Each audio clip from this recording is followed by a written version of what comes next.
military, they decimated 3 military base. What do you think they were doing there? Catching away with the firearm.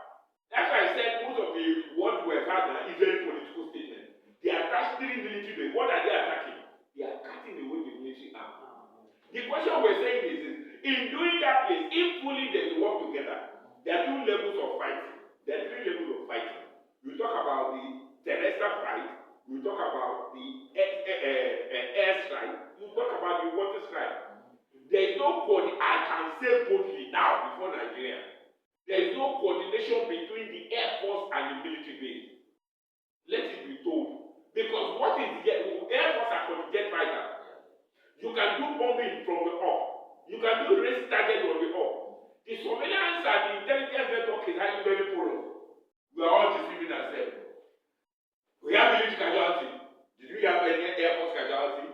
They say no, because they are over the.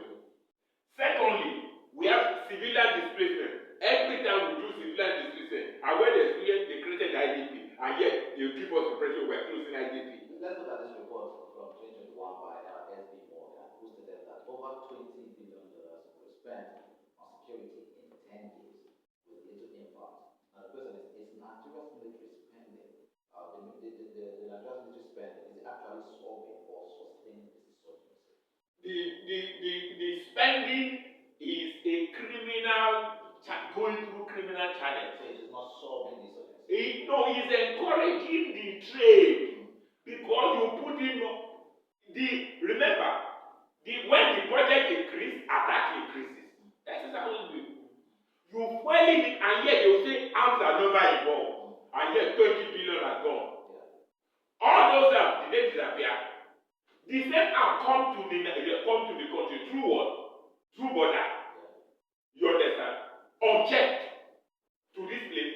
How come are we saying now that the insurgency has sophisticated power? If there is integrity, as of today, we have less than 350,000 soldiers.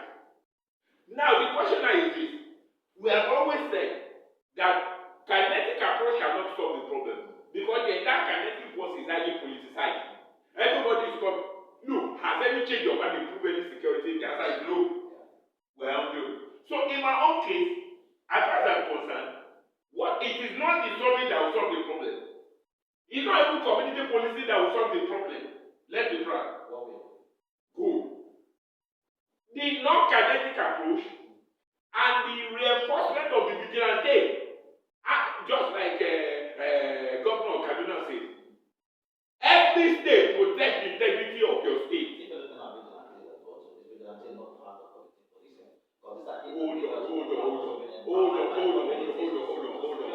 Hold on.